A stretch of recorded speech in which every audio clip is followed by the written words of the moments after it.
우리가 사랑하는 사람, 사랑이 있을 때 위로할 수 있는 에너지가 생겨요.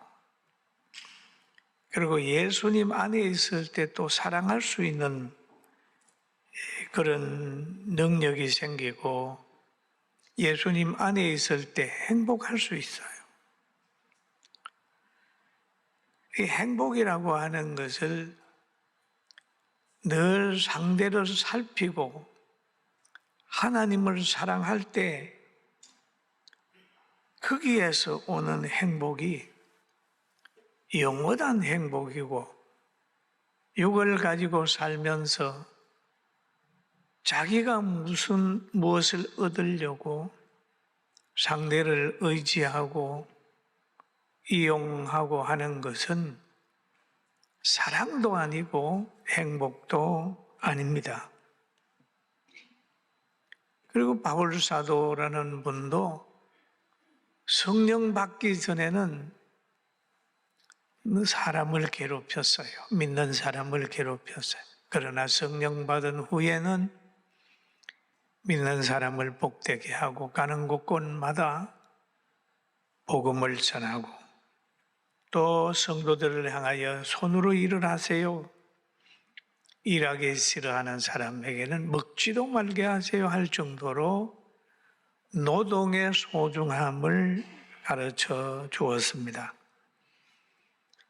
그리고 믿는 사람뿐만 아니라 외인들에게도 단정히 행하여 아무 궁핍함이 없게 하라라고 하는 말씀을 하고 있습니다. 이 마음을 가진 사람이 복지를 할 때 복지가 잘 되고 이 마음을 가진 사람을 만날 때에 행복이라고 하는 것이 오게 되는 겁니다. 우리는 서로 사랑하는 마음을 가지고 상대를 이용하지 말고 상대를 행복하게 하는 그런 따뜻한 마음이 있게 되기를 주의 이름으로 축원합니다. 정말 아름다운 사람은 자기를 키워준 부모님을 소중하게 생각을 하고 자기를 사랑하는 아내나 남편을 소중하게 생각을 하고 자기의 고집을 채우기 위해서 뭔가 간다고 하면 나중에는 외로워지고 서슬해질 수밖에 없습니다. 바울 사도는 고린도 교회에다가 사랑을 얘기하면서 사랑은 오래 참습니다 라는 얘기를 합니다. 사랑은 온유하고 사랑은 시기하지 아니하며 사랑은 자랑하지 아니하며 사랑은 교만하지 아니하며 무례히 행하지 아니하고 자기의 유익을 구하지 아니하며 성내지 아니하며 악한 것을 생각지 아니하며 불의를 기뻐하지 아니하며 진리와 함께 기뻐하고 모든 것을 참으며 모든 것을 믿으며 모든 것을 바라며 모든 것을 견디느니라 라고 해요. 사랑은 언제까지 떨어지지 아니하고 예언도 패하고 방언도 그치고 지식도 패하리라 라고 얘기를 하고 있어요. 이 사랑이라고 하는 것은 은사보다 소중하고 사랑은 지식보다 소중한 것입니다. 사랑이 중요해요. 근데 이 사랑, 여러분 이 사랑은 어디에서 옵니까? 하나님이 사랑이기 때문에 하나님과의 관계가 잘 유지될 때 비로소 완전한 사랑, 온전한 사랑에 거할 수 있는 겁니다. 또 오늘 성경은 이런 말을 합니다. 믿는 자의 삶은 소망 있는 삶이며 믿는 자의 죽음은 소망 있는 죽음이다 라고 얘기를 했어요. 그리고 예수 믿는 사람이 죽을 때는 영혼이 생명이 소멸되는 것이 아니라 영원한 천국으로 이주하는 거다라는 걸 성경이 우리에게 가르쳐 주고 있습니다. 그런데 오늘 본문에 보니까 형제들아 자는 자들에 대하여 그럽니다. 이게 죽음을 가지고 자는 자에 대하여라는 얘기를 하죠. 자는 자들에게 관하여 너희가 알지 못함을 우리가 원치 아니하노니, 자는 자에 대하여서는 알아라, 알기를 원하노니 그 말이잖아요. 소망 없는 달은 이와 같이 슬퍼하지 않게 하려 함이라 라고 말합니다. 그러면 신자의 죽음은 자는 것으로 표현하고 있습니다. 잔다. 생명이 소멸되지 않고 세계만 바꾸는 거죠. 소망이 있는 죽음. 현재 세상에서 그 영혼이 영원한 세계로 가는 거.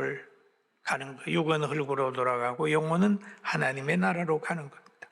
그리고 우리가 이 자는 사람, 죽음이라고 하는 것은 안식하는 시간이다.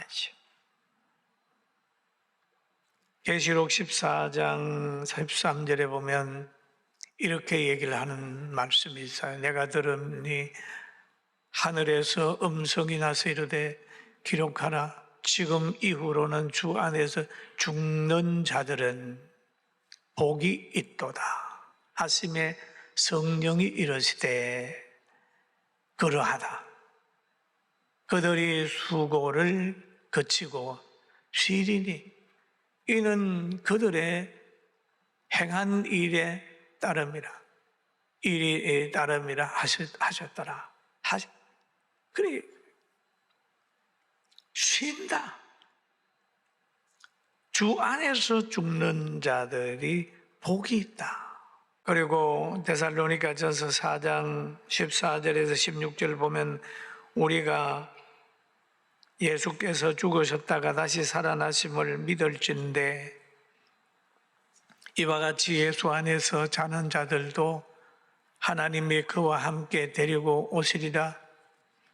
그러죠. 우리가 주의 말씀으로 너희에게 이것을 말하노니 주께서 강림하실 때까지 우리 살아남아 있는 자도 자는 자보다 결코 앞서지 못하리라. 그런 말이죠.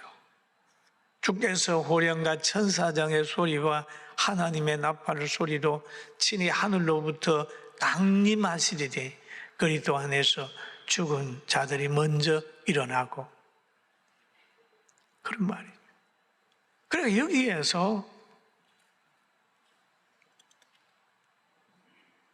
정말 먼저 일어나고 결코 앞서지 못한다. 그럼 예수님은 부활의 첫 열매가 되셨고 성도들도 예수님을 따라서 부활하게 된다는 거죠. 그리고 예수님이 재림할 때에는 가장 그 공중에서 예수님을 영접하게 되고 또 들림 받아서 하나님을 만나게 된다. 이런 얘기를 하면 안 믿는 사람들은 그럽니다. 웃기네. 그렇죠. 그럴 수 있어요. 저는 성경을 읽다가 보니까 마태복음에 이런 내용이 나와요. 이 공생의 기간 동안에 예수님이 한 관리의 부탁을 듣습니다. 관리가 예수님 앞에 엎드려서 예수님, 방금 제 딸이 죽었습니다. 오셔서 좀 살려주십시오. 그렇게 말하니까 예수님이 그 관리를 따라지고 그 집으로 가고 있습니다. 그럴 때 12해를 혈루증으로 앓는 여인이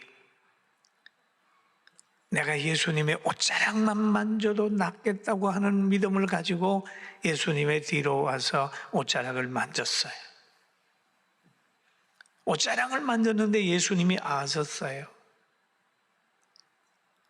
두려워하지 말라, 딸아. 너의 믿음이 너를 구원하였느니라. 그래가지고 그 여인은 12해를 혈루증으로 앓는 병을 치료받았습니다. 그 일을 있으면서 쭉 이제 갈릴리를 따라 그 집에 갔더니 그 딸이 죽었음으로 인하여 동네 사람들이 모였어요. 막 피리를 붑니다. 그리고 많은 사람이 떠드는 거예요. 장례 준비에 막 바쁜 거예요. 그럴 때 예수님이 들어가 가지고 나가세요. 얘는 죽은 것이 아니라 잡니다. 자고 있습니다. 거기에 있는 사람들이 예수님을 비웃었어요. 웃기네. 비웃었어요. 누가 예수님을 비웃었다고요. 그런데 예수님이 무리를 내보낸 다음에 그 소녀의 손을 딱 잡으니까 소녀가 벌떡 일어났습니다. 여러분, 때로는 하나님의 말씀인 진리를 전하게 될 때 믿지 않는 사람들은 비웃어요. 예수님도 비웃음을 당하고 바울 사도도 비웃음을 당하고 많은 사람들이 성경을 안 믿는 거예요. 그러나 성경대로 됩니다. 할렐루야. 시대의 변화도 인간의 변화도 모든 것들이 성경이 예언한 대로 쫙 가는 거예요. 성경이 이야기하는 세계는 지금 이루어지고 있어요. 인간이 얼마나 악해진다고 하는 것도 있고 저처에 기근과 지진이 일어나고 사랑이 식어져 가지고 어떻게 한다는 것 성경대로 가고 있어요. 이제 부활과 재림만 뒷받침해주면 완성이 되는 거예요. 사랑하는 성도 여러분, 우리가 너무 어두워서 성경을 믿지 못하는 거기에 매여 있지 말고 빛에 속하고 성령을 받아서 말씀이 말씀대로 믿어지게 되길 주의 이름으로 축원합니다.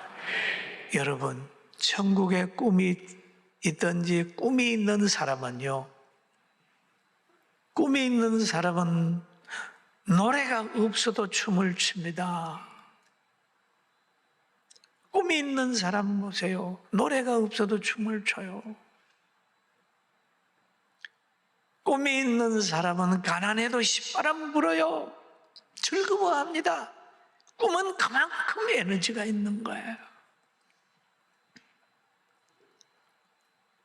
꿈이 있는 사람은 과거나 현실을 원망하지 않아요. 왜? 꿈이 있기 때문에. 꿈이 없으면 자기 도취에 빠져버리는 거예요. 천국을 믿는 사람은요, 현실에 빠지지 않습니다.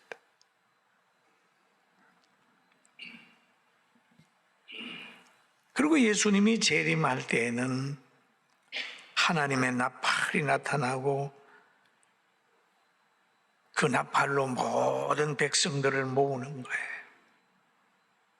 예수님이 오실 때는요, 모든 사람이 볼 수 있도록 오시는 거예요. 사도행전에 보면은 이런 말이 있어요. 예수님이 승천할 때에 1장 10절에 보니까 올라가실 때에 제자들이 서서 하늘을 쳐다보고 있을 때 흰 옷 입은 두 사람이 그들 곁에 서서 이르되 갈릴리 사람들아 어찌하여 서서 하늘을 쳐다보느냐. 너희 가운데서 하늘을 쳐다보신 하늘로 올려지신 이 예수는 하늘로 가심을 본 그대로 오시리다. 그럼 오실 때는 어떻게 오느냐? 하늘에서 오시고 구름 타고 오시고 우리 사람이 볼 수 있도록 오신다.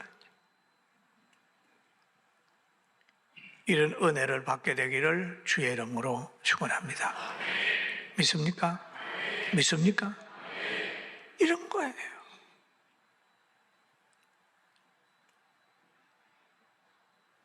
그런데 지금 말세에는 또 이상한 일들이 나타난다 그러잖아요.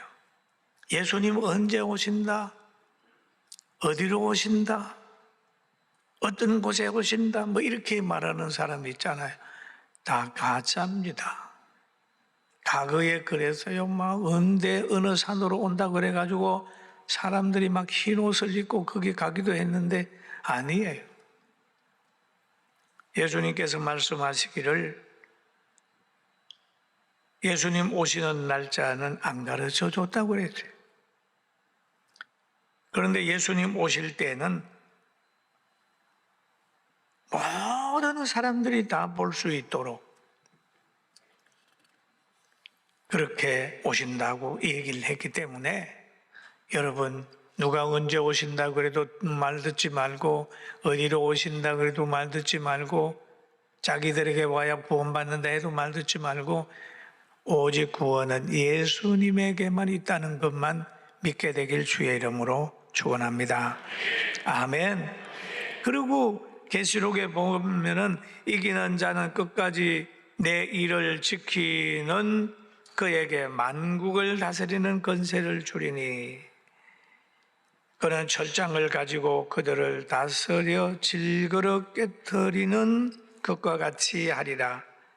나도 내 아버지께 받은 것이 그러하니라. 그러면 과거에는 예수님은 어린 양으로 아이로 오셨지만은 약한 사람으로 왔지만 이제 오실 때는 심판주로 오신다. 강하게 오신다.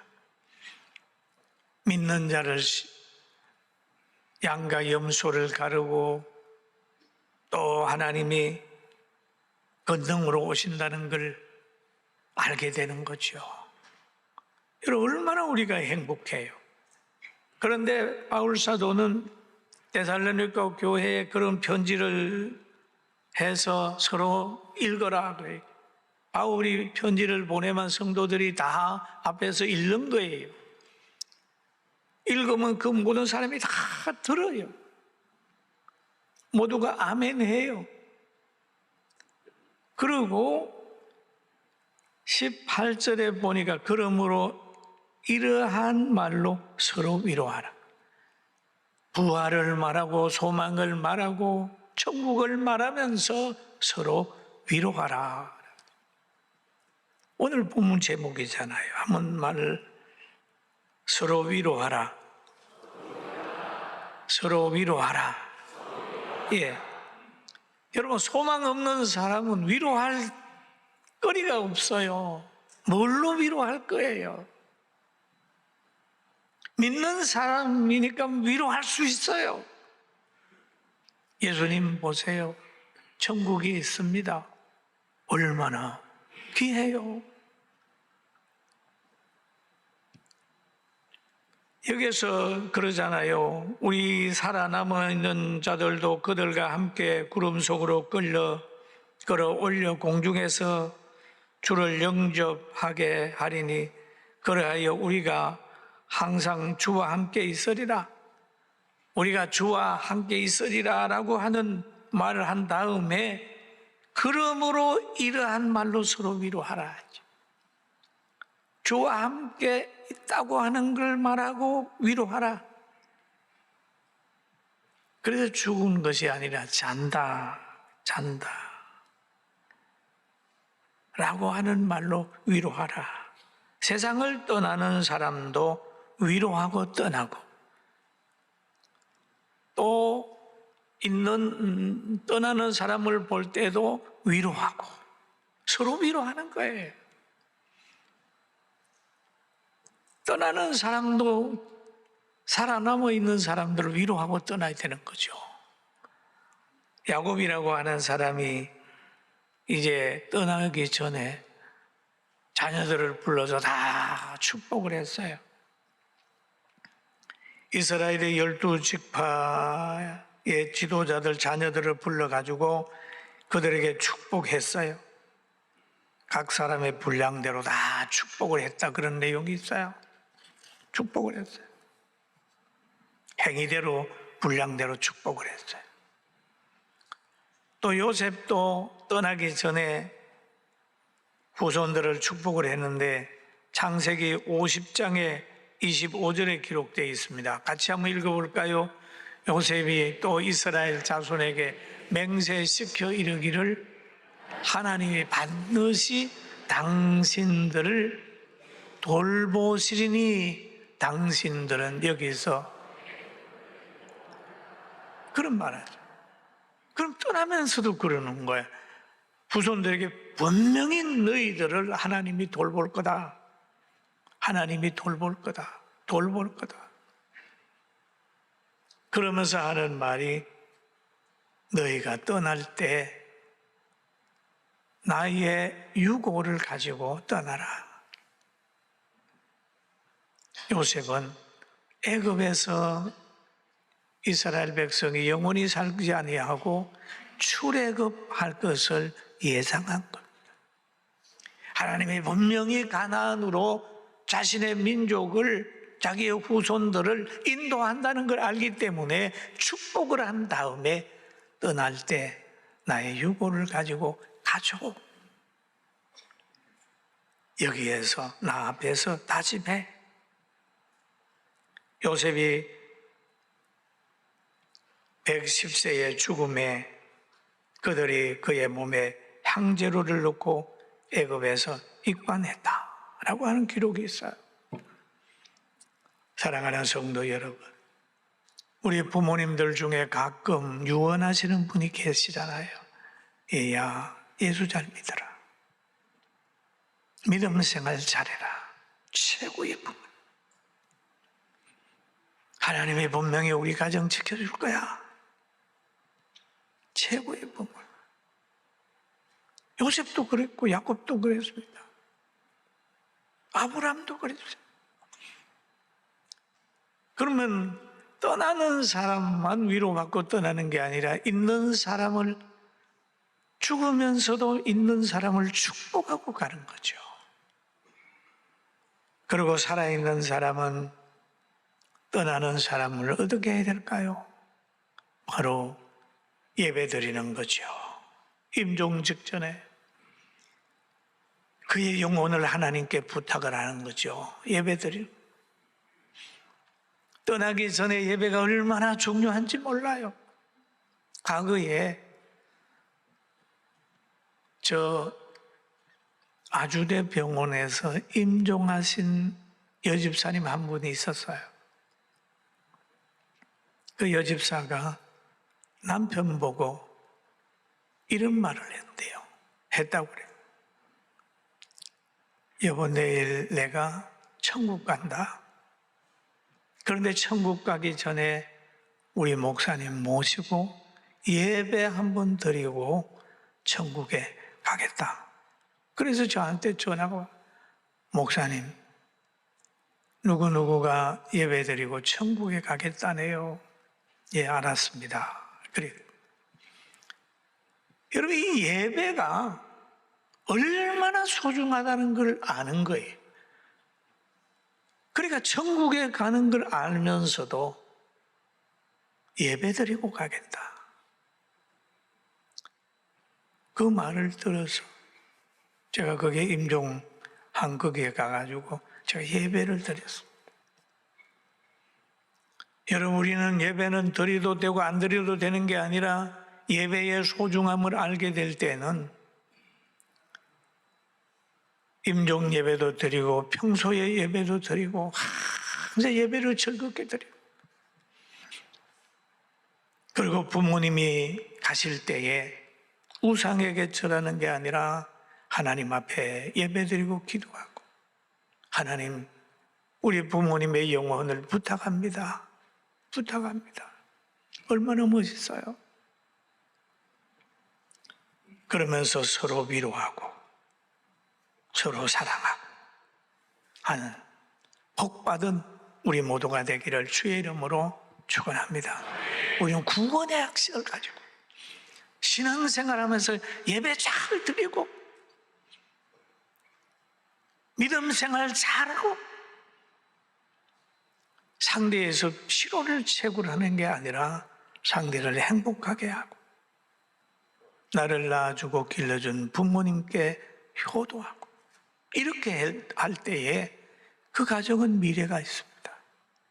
아무쪼록 오늘 하나님의 능력 안에서 위로하고 사랑하며 사는 복받은 우리 성도들 되기를 주의 이름으로 축원합니다.